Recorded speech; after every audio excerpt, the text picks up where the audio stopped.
सत साहिब बंदी छोड़ सतगुरु रामपाल जी भगवान की जय हो।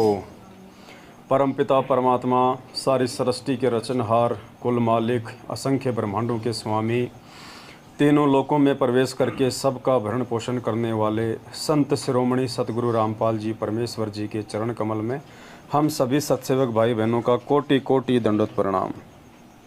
और वीडियो देख रहे आप सभी भाई बहनों को सत साहिब। एक छोटी सी जानकारी आप भाई बहनों को दास देना चाहेगा, क्योंकि संगत में जो घटनाएं घटित होती हैं जो काल प्रेरणा से, उनकी जानकारी भी आप भाई बहनों को होनी चाहिए, ताकि जानकारी के अभाव में आप कहीं भी धोखा ना खा जाएं। और किसी भी ऐरे गहरे व्यक्ति को जो आंधी की तरह आता है, सत्सेवक बनता है, 4 दिन रुकता है, अपने आप को बहुत बड़ा भगत साबित करता है, बाद में तूफान की तरह वापस भाग जाता है। तो पुण्यात्माओं, बहुत सोच समझ के परमात्मा कहते हैं कि पग पग पे यो तक तक मारे काल कसाई बाणा। हमने बहुत संभल के चलना है। ये भक्ति का पीक टाइम चल रहा है। और काल भगवान के विषय में परमात्मा ने बताया कि वो स्वयं सामने प्रकट नहीं होता है, वो अपने एजेंटों के माध्यम से, अपने दूतों के माध्यम से अपना काम करवाता है, वो प्रकट होता है। तो हमने यदि वर्तमान में सबसे ज़्यादा सावधानी किसी से रखनी है, इस बात को आप सभी भाई बहन कान खोल के सुन लें।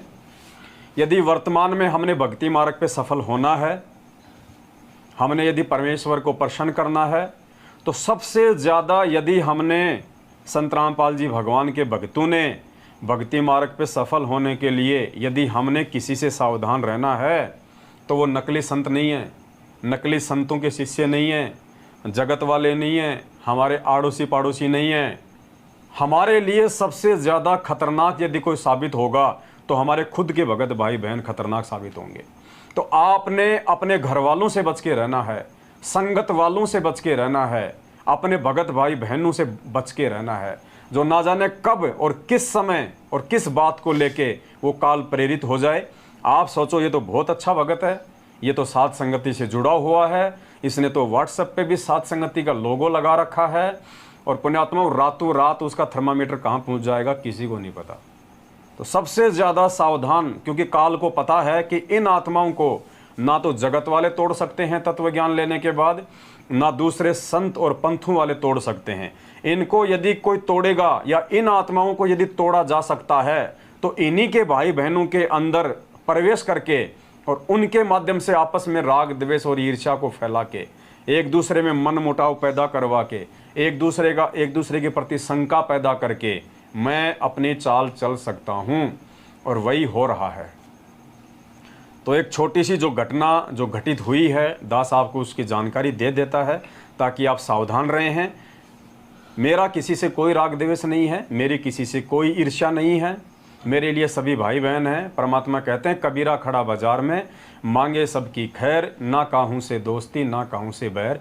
लेकिन परमात्मा ने जिस सेवा के लिए दास को निमित्त बनाया है, साथ संगतियों को लेकर खड़ा किया है, तो दास की जिम्मेदारी बनती है दास पक्षपात रहित होके निष्पक्ष भाव से आप जियों को सच्चाई से अवगत करवाता रहे, ताकि आप जी ठोकर खाने से बचें, किसी भी भगत के बहकावे में आने से बचें।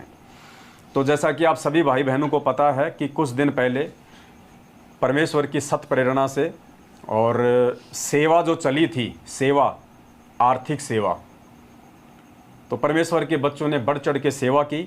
और दास ने जब वीडियो बनाया था तो दास ने बहुत प्रेम पूर्वक सभी भाई बहनों से आग्रह किया था कि कोई भी भाई बहन आवेश में आके, जोश में आके, जल्दबाजी में आके या भावनाओं में बह के अपनी सेवा ना लिखवाए और ना दे।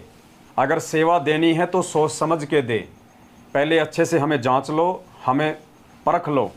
हम ना तो कोई ज्योति का पैसा ले रहे हैं आपसे, ना हम कोई पाठ का पैसा ले रहे हैं, क्योंकि ना हम आपकी ज्योति करने वाले हैं, ना हम आपका पाठ प्रकाश करने के अधिकारी हैं, ना हम आपसे कोई 10वें अंश का पैसा ले रहे हैं, ना हम लेने के अधिकारी हैं, ना ही आपको किसी को 10वें अंश का पैसा कोई देना चाहिए। दास ने सभी भाई बहनों से प्यार प्रेम से उस वीडियो में समझाया था कि ज्योति का पैसा यदि आपने निकाल के रखा हुआ है, पाठ प्रकाश का पैसा यदि आपने निकाल के रखा हुआ है, 10वें अंश का पैसा यदि आपने निकाल के रखा हुआ है, तो वो पैसा आपके घर में पड़ा पड़ा कोई काम नहीं आने वाला है। आप उस पैसे को साध संगत में जो सेवा के लिए हमें जो आवश्यकता है, आप उसमें नोट करवा सकते हैं, लिखवा सकते हैं। हम आपसे 10वां अंश का पैसा हम आपके गुरु बन के नहीं ले रहे, ना ही आप किसी को देने वाले हैं ये ज्ञान लेके, ना हम आपके ज्योति पाठ करने के लिए आपसे ज्योति पाठ का पैसा ले रहे हैं। दास ने यही कहा था कि वो 10वें अंश का हो, चाहे ज्योति का हो, चाहे पाठ का हो, वो पैसा आपके किसी काम नहीं आने वाला है, क्योंकि परमात्मा आपके पैसों का भूखा नहीं है। साधु भूखा भाव का, धन का भूखा नहीं, जो कोई धन का भूखा साधु भी नहीं। और वर्तमान में संगत में उसी परमेश्वर के आशीर्वाद से, उसी परमेश्वर की सत प्रेरणा से भगत भाई बहनों को जगाने के लिए, काल भगवान की सूक्ष्म चाल से बचाने के लिए, जो कि सतलोक आश्रम मैनेजमेंट हरियाणा और गुरुजी का कलयुगी परिवार, आपके कोऑर्डिनेटर, आपके नामदान संचालक, जो काल भगवान के मुख्य एजेंट हैं वर्तमान में इस धरती पे भगत समाज को बर्बाद करने के लिए, उन सभी आत्माओं से बचाने के लिए हमको अब कुछ पैसों की आवश्यकता पड़ेगी। क्योंकि मैं पवन दास भी, मैं किसी बिरले की औलाद नहीं हूँ, मेरा बाप कोई टाटा नहीं है, ना ही टाटा की कंपनी में कोई मैनेजर है। मैं एक निर्धन परिवार से हूँ, हमेशा आर्थिक तंगी से मैं जूझता आया हूँ। परमेश्वर ने 7 साल से दास को अपनी सेवा में लगा के रखा। 7 साल से हमने किसी से 1 रुपये की डिमांड नहीं करी है, क्योंकि पहले परमात्मा ने अच्छे से हमारे को तोड़ा है, मरोड़ा है, जांचा है, परखा है। किसी से सेवा के नाम पे 1 रुपये की हमने डिमांड नहीं करी। आने का, जाने का, गाड़ी का, घोड़ों का, किराए का, डीजल का, पेट्रोल का, मोबाइल का, घर का, राशन का, बच्चों का, खान पान का, सब पैसा हमने अपनी मेहनत से या किसी भाई बहन से उधार लेके हमने अपनी सेवा की। अब सेवाएं बहुत ज़्यादा आगे बढ़नी है, संगत बहुत ज़्यादा हो गई, साथ संगतियाँ बहुत ज़्यादा होने लग गई। हम लोग लगातार साथ संगतियाँ अटेंड नहीं कर पा रहे हैं, जबकि वर्तमान में हमारा साथ संगतियों में जाना अति आवश्यक है, एक बार भगत भाई बहन को सही तरीके से दिशा निर्देशित करने के लिए। बाद में तो सब लोग समझ जाएंगे, जान जाएंगे, पहचान जाएंगे, हमारी इतनी आवश्यकता नहीं पड़ेगी। तो दास ने यही कहा था कि हमारे को एक गाड़ी चाहिए और साथ में कुछ जो ज़रूरी सामान होता है, जैसे कोई कैमरा है, कोई डिजिटल बोर्ड है, कोई मोबाइल है, लाइव के लिए, सेवाओं के लिए, उन चीज़ों की हमें आवश्यकता है।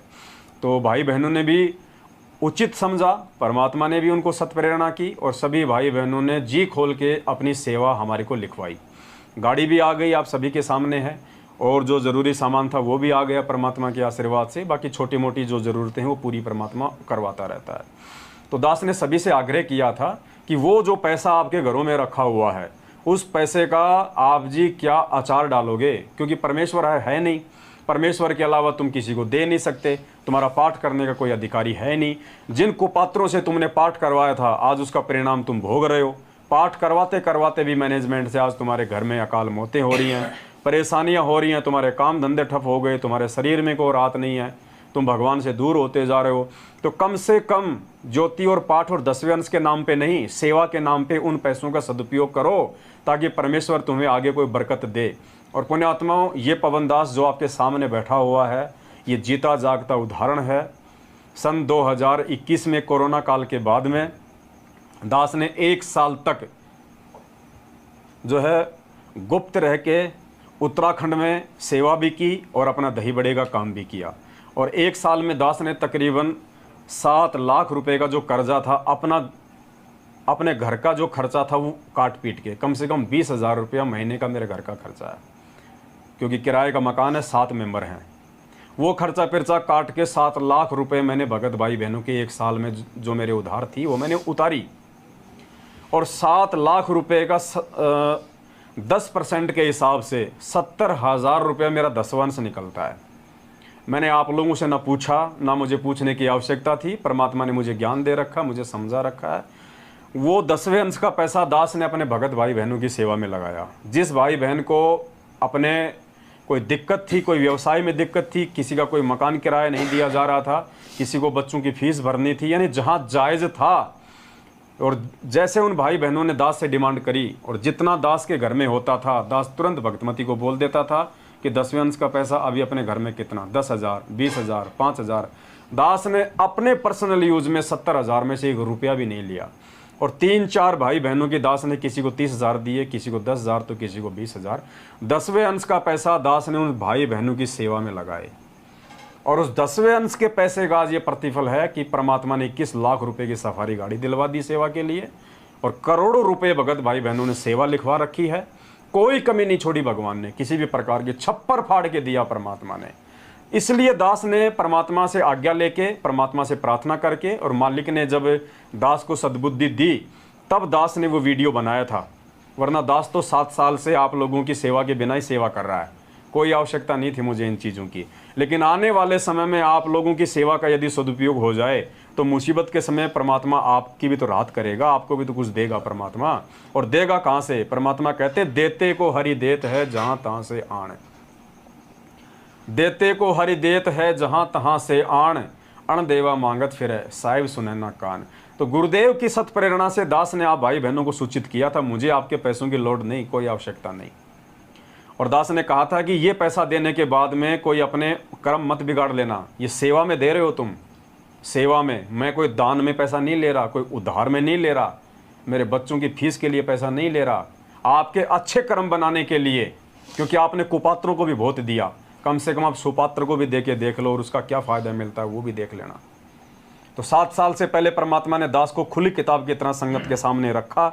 आप लोगों ने दास की सेवा देखी, दास के भाव देखे, दास के विचार देखे, हज़ारों की संख्या में परमात्मा ने वीडियो बनवाए। और दास आंधी की तरह आने वाले और तूफान की तरह जाने वालों में नहीं है। एक रस परमात्मा ने भक्ति मार्ग पे दास को रखा है। दास की सुई 90 डिग्री से ना कभी इधर हुई ना कभी इधर हुई। आज जो संगत में से भाई बहन निकल के आ रहे हैं ना, 4 दिन के लिए वो सत्सेवक बनते हैं, कोई उनके घर पे आके बैठ जाता है, मैनेजमेंट वाला कोई धमका देता, कोई फ़ोन पे धमका देता, बैठ जाते हैं, भगत जी क्या करें, दबाव बढ़ रहा है। जबकि 7 साल से, जिस समय आप सभी लोग मेरा चेहरा देखने से भी डरते थे, मुझे ऐसे देखते थे जैसे कोई नीच जाति का हो, कोई भंगी हो, कोई चमार हो, कोई चूड़ हो, जैसा कि समाज में लोग मतलब जो नीची जाति जो समझते हैं, जो ऊपर की जाति वाले, और वो उसको जिस भाव से देखते हैं। मुझे गुरुद्रोही घोषित किए जाने के बाद में संगत वालों का ये रिएक्शन था। आप लोग उस समय मेरा चेहरा भी देखना पसंद नहीं करते थे, लेकिन मुझे परमात्मा ने सच्चाई से अवगत करवा दिया था। इसलिए मैं आप लोगों का चेहरा ना बिगड़ जाए, आज इस मानव योनि से कल को वो गधे का चेहरा ना लग जाए, आपकी मर्यादा ना टूट जाए, इसलिए इस दास को परमात्मा ने उस समय भी आपकी सेवा में लगाए रखा।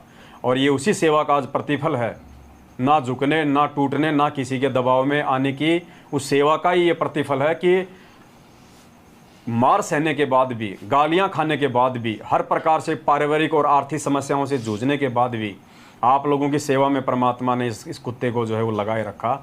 और जिसका प्रतिफल आज आपके सामने है।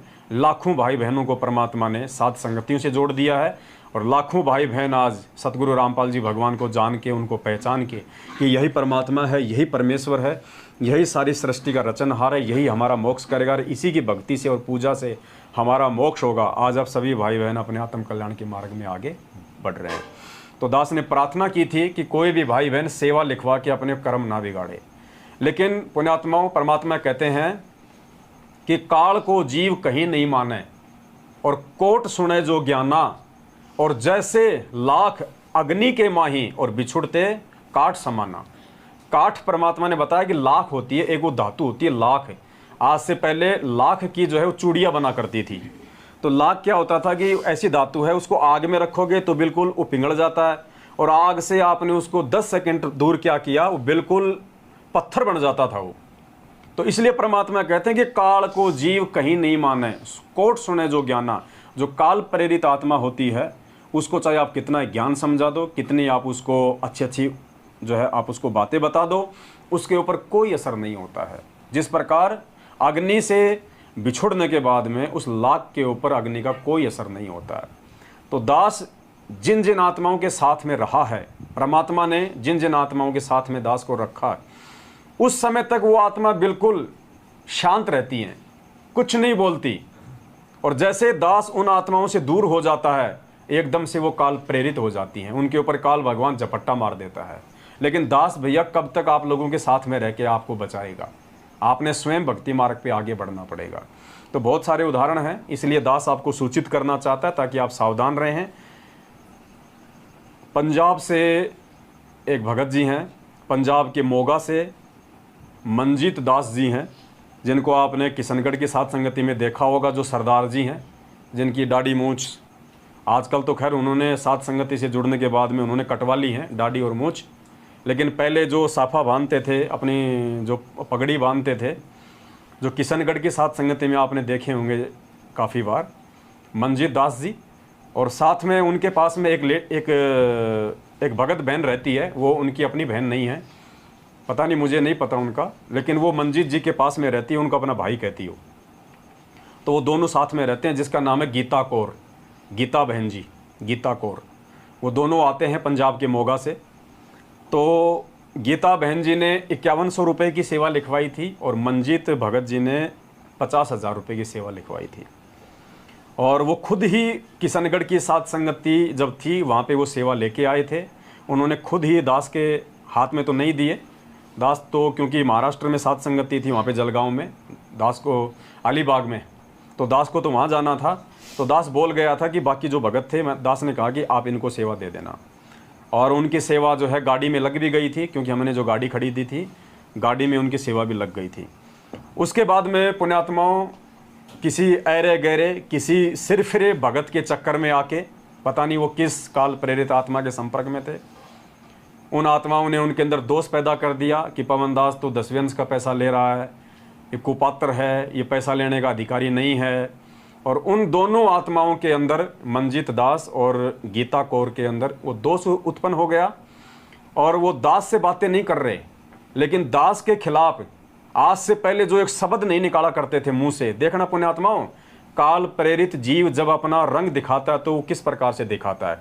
वैसे तो बिल्कुल वो साधु नजर आएगा, बगुला नजर आएगा, जैसे बगुला पानी में एक टांग उठा के आंख बंद करके यूं हल्का सा खोल के यूं रहता है। अब दूसरे तो जो पक्षी होते हैं वो तो ये देखते हैं कि भैया तो बिल्कुल ये तो साधु आदमी है, ये तो कोई राम का नाम ले रहा है, बिल्कुल शांत है बेचारा, थोड़ी थोड़ी आँख खोल रखी हैं, जबकि उनको ये नहीं पता कि वो शिकार पे नज़र रखे हुए। तो वो भाई बहन पहले तो बड़े भगत नज़र आते थे, बड़े साधु नज़र आते थे। अब हमें क्या पता, हमको अंतर्यामी थोड़ी हैं। तो उन्होंने सेवा दी, हमने सेवा ले ली, सेवा उनकी हमने गाड़ी खरीदने में लगा दी। अब किसी सिरफिरे व्यक्ति के संपर्क में रहने के चलते अब वो जो पहले एक शब्द नहीं निकाला करते थे, कभी उनको कहते थे भगत जी 2 शब्द बोलो देखे साथ संगति में संग, अरे नहीं भगत जी हमें बोलना नहीं आता, भगत जी हम क्या बोलेंगे भगत जी। और अब वो 1.5 फुट के मैसेज लिख के भेज रहे हैं व्हाट्सएप पे, काल प्रेरित है, ठग है, ये है वो है, 1.5 फुट के। मैंने कहा हे भगवान, पहले इनको 2 शब्द नहीं बोलने आते थे, अब काल ने इनको इतनी बुद्धि दे दी, 1.5 फुट के मैसेज लिख के भेज रहे हैं। और फेसबुक पे, व्हाट्सएप पे हमारी सेवा दिलाओ, हमारी सेवा दिलाओ। अरे पवन दास तुम्हारा जेठ थोड़ी लगता है दोनों का, मेरे से मांग लेते डायरेक्ट, मेरे को दी थी या फिर आपने सोशल मीडिया पे दी थी। अगर आपको सेवा चाहिए थी अपनी, आपने यदि अपने कर्म यदि वो बिगाड़ने हैं, नालायकों, सेवा का पैसा तुम्हारी आंखों के सामने सेवा लगी है। सेवा का पैसा तो चोर भी नहीं लेता वापस, कोई ठग भी नहीं लेता वापस। नीचे गिरे से गिरा हुआ भगत भी दान से अपने हाथ से 2 रुपये छोड़ दिए, वो वापस नहीं लेता है। और तुम पूर्ण परमेश्वर के भगत होके, इतना ज्ञान लेके और साल भर से साध संगतियों से जुड़े रहने के बावजूद तुम कितने नीचे गिर चुके हो, तुम कितने काल प्रेरित हो चुके हो। पहली बात तो तुम्हें सेवा अगर तुम्हें मालूम था इस बातों का, या तो तुम पहले मूर्ख थे या तुम आज मूर्ख बन रहे हो, 2 में से एक चीज़ है। सेवा वापस लौटाने से हमें कोई दिक्कत नहीं है। अगर हमारे पास में पैसे होंगे तो देंगे, नहीं होंगे तो नहीं देंगे। हमने तुमसे कोई दान में पैसे नहीं लिए, उधार पैसे नहीं लिए, बच्चों की फीस के लिए नहीं किए। तुमने अपनी सहमति से पैसे दिए थे। जिस दिन हमारे पास में पैसा होगा हम तुम्हें वापस लौटा देंगे, अन्यथा नहीं लौटा पाएंगे। लेकिन तुम्हारी जो नीयत है, जो सोच है कि काल भगवान जीव को इस सत भक्ति मार्ग में आने के बाद भी कहाँ और किस समय उसको नीचे गिरा सकता है, ये भगत समाज को थोड़ी सी जानकारी देनी अति आवश्यक थी, ताकि कोई भी भगत भाई बहन उन दोनों के चक्कर में आके या उन दोनों को सत्सेवक जान के और कहीं वो धोखा ना खा जाए। अपनी सावधानी आप लोग स्वयं रखें।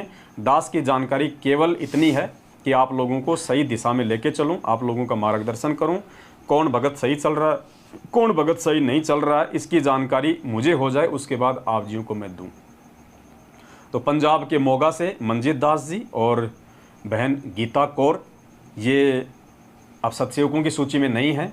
भले इनके व्हाट्सएप पे, इनके फेसबुक पे साध संगति का लोगो लगा होगा, लेकिन जो भी भगत भाई बहन निकट भविष्य में इनसे संपर्क करे तो भाई ये सोच के ना करें कि ये पवन दास के संपर्क में है या ये साध संगत से ये जुड़े हुए हैं। आप अपनी जो क्या बोलते हैं सावधानी है वो आपके हाथ में है। ये सूचना देनी आपको दास ने थोड़ी सी उचित समझी थी। तो दास ने आपको बता दिया है। अब हम आगे बढ़ते हैं आज की साथ संगति के लिए, क्योंकि बीच बीच में पुण्यात्माओं ये वीक पॉइंट हैं, ये बताने बहुत ही ज़रूरी हैं। क्योंकि देखो मेरे साथ में भगत 4 दिन के लिए जुड़ते हैं और उसके बाद वो वापस भाग जाते हैं। आप किसी भी भगत को मेरे से जोड़ के ना देखें, किसी को भी, मेरी औरत को भी, मेरी भक्तमती को भी आप मेरे से जोड़ के ना चलिए। मेरे बच्चों को, मेरी माँ को भी आप मेरे से जोड़ के ना चलिए। क्या पता कब और किस समय उन पे काल का दाव लग जाए, उनकी किसी मर्यादा तोड़ने के चलते। तो मैं अपनी औरत का जिक्र कर रहा हूँ, इससे ज़्यादा कोई निकट मेरे नहीं हो सकता और भगत भाई बहनों के रूप में। तो मेरी औरत को भी मेरे से जोड़ के ना चलिए। कल को यदि वो अपने कोई मर्यादा तोड़ के यदि वो कर्म बिगाड़ती है या मेरे खिलाफ होके, मेरे खिलाफ कुछ उल्टे सीधे बयान यदि वो डालती है, वीडियो बनाती है, तो पुण्यात्माओं ये निर्णय आपका होगा। आपने उस समय क्या डिसीजन लेना है, ये सोच के ना चलें कि ये तो पवन की औरत है, जो कह रही होगी बिल्कुल सही कह रही होगी। नहीं जी, यहाँ किसी का कोई भरोसा नहीं है। कौन भगत सही है, कौन गलत है, इसका डिसीजन आपने स्वयं उस भगत के विचारों से स्वयं करना होगा। तो किसी भी भगतात्मा को मेरे से जोड़ के ना चले। मैं अकेला हूँ, मेरे को गुरुजी ने 7 साल पहले अकेला खड़ा किया था और आज भी मैं अकेला हूँ और आगे भी मैं अकेला ही रहूँगा। मैं किसी से ना कोई दोस्ती करता हूँ, ना मैं किसी से कोई यारी और रिश्तेदारी निभाता हूँ, क्योंकि जीव यहाँ पे यारी, रिश्तेदारी और दोस्ती निभाने के लायक नहीं है। वो ना जाने कब और किस समय अपनी गलती के चलते काल प्रेरित हो जाए, कब वो मेरे विरोध में खड़ा हो जाए। आप कहोगे ये तो रात दिन पवन भगत के साथ में रहता है, हर साथ संगति में पवन भगत के साथ में आता है, पवन भगत के गोडे के पास में बैठता है। नहीं भैया, पवन भगत के गोडे के पास में और पवन भगत के साथ में केवल मेरा गुरु सतगुरु रामपाल जी भगवान बैठता है।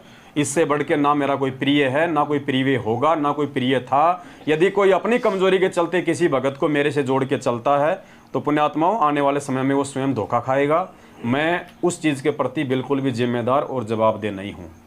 मेरे से यदि किसी को कोई शिकायत हो तो डायरेक्ट मेरे से बात करे, डायरेक्ट मेरे से सवाल करे। अगर मैं उस चीज़ का कोई प्रमाण नहीं दे पाऊँ तो मैं दोषी हूँ, अन्यथा किसी के कहने से, किसी के इस तरीके से चलना ये समझदारी नहीं है। तो आज की साथ संगति में आगे बढ़ते हैं परमेश्वर जी के आशीर्वाद से।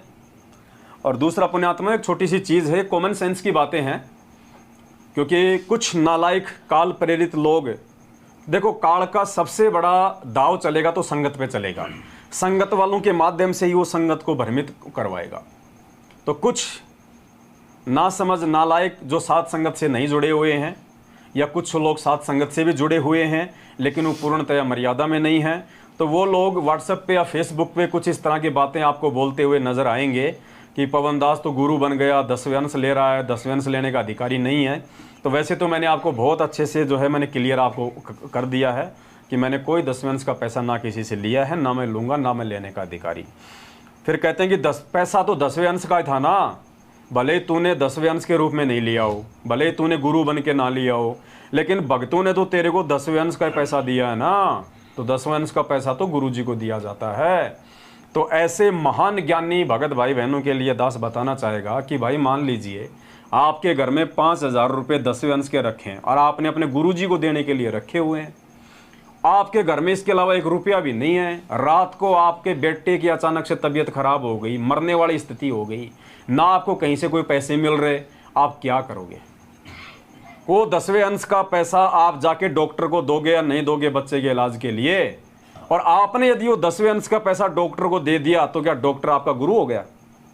आपका वो गुरु बन गया क्या? आपने अपने बच्चे की जान बचाने के लिए दिया है, आपने उसको अपना गुरु समझ के नहीं दिया। वो पैसा आपका वहां पे यूज में आया, सदुपयोग में आया, क्योंकि 10वें अंश का पैसा गुरुजी अपने बच्चों की सेवा के लिए लेते हैं। और वो पैसा यदि तुम अपने बच्चे के इलाज में नहीं लगाता तो परमात्मा तुझे कभी भी माफ नहीं करता, क्योंकि वो तेरा बच्चा है, वो भी परमात्मा का बच्चा है। और परमात्मा का पैसा यदि परमात्मा के बच्चों के काम नहीं आया तो धिक्कार है उस पैसे को। तो आज वर्तमान में सेवा की जरूरत है, जरूरत थी और जरूरत आगे भी पड़ेगी। और उस परमेश्वर के नाम पे निकाला गया पैसा यदि आज उस परमेश्वर के बच्चों की सेवा में उनको जगाने के काम नहीं आया तो धिक्कार है वो पैसा आपके घर में रखा हुआ, उसका अचार डाल लेना। परमात्मा थूकेगा भी नहीं उस पैसे के ऊपर। साधु भूखा भाव का, धन का भूखा नहीं। आपका पैसा कहाँ लग रहा है ये आपने जरूर सोचना है, ये आपने जरूर देखना है। दास आप लोगों से गाड़ी के नाम पे पैसा लेके, और दास कोई अपने बच्चों की फीस नहीं भरता है, मैनेजमेंट की तरह आपसे पाठ का पैसा ले लिया और हरियाणा के जाट आरक्षण में दे रहा है, ज्योति का पैसा ले लिया और आनंदपाल सिंह की सीबीआई जांच में लगा रहा है। यहाँ जो भी चीज़ ली जाती है आपको बताई जाती है और उसी चीज़ का आपका जो पैसा है उसमें सदुपयोग जो है वो हो रहा है। और यही रीज़न है कि परमात्मा के बच्चे बढ़ चढ़ के सेवा कर रहे हैं, क्योंकि हमें पैसों की भूख नहीं है। हम ज़बरदस्ती पैसा नहीं ले रहे किसी से, जितनी आवश्यकता है उतना हम लेते हैं बस। आए दिन फ़ोन आते हैं भक्तों के, भगत जी हमारी सेवा कब लगेगी, हमारी सेवा कब लगेगी। अरे भैया लगेगी, तुम्हारी सेवा भी लगेगी। मेरे पास तो खाता ही ऐसा है, मैं तो प्रधानमंत्री योजना के तहत खुलाया था। हाँ, कोई बात नहीं, परमात्मा देखो जो साथ संगतियों में आता है, जो ले आता है तो हम ले लेते हैं। बाकी बहन जी हमें पैसों की वो नहीं है, जब जरूरत होगी तो ले लेंगे, हमारे पास में लिखी पड़ी है सेवा। ज़रूरत होगी तो फ़ोन करेंगे, मालिक के बच्चे तुरंत डलवा देंगे। कोई ले आता है तो क्या करें, वो ले लेते हैं, अपना नोट करके जो है वो रख देते हैं। तो ये कुछ बातें थी जो आप भाई बहनों को बतानी अति आवश्यक थी। देखो ये हमारी नालायकी है, हमारी कमजोरी है, जो हम छोटी छोटी बातों को अपनी कॉमन सेंस से हम सोल्व नहीं कर रहे। अगर हम भगत भाई बहन इतने भी शाणे बन जाएं, कॉमन सेंस वाली बातों को भी यदि हम समझ के और यदि हम डिसीजन लेने शुरू कर दें, पुण्यात्मा उदास को 1 घंटे का समय ये फालतू की बातें बताने में बेकार में नहीं जाता ये, और हम अपनी साथ संगति और हम आगे बढ़ते हैं। तो चलो जो हुआ सो हुआ, परमात्मा की दया। और अब हम आगे साथ संगति की तरफ बढ़ते हैं परमेश्वर जी के आशीर्वाद से।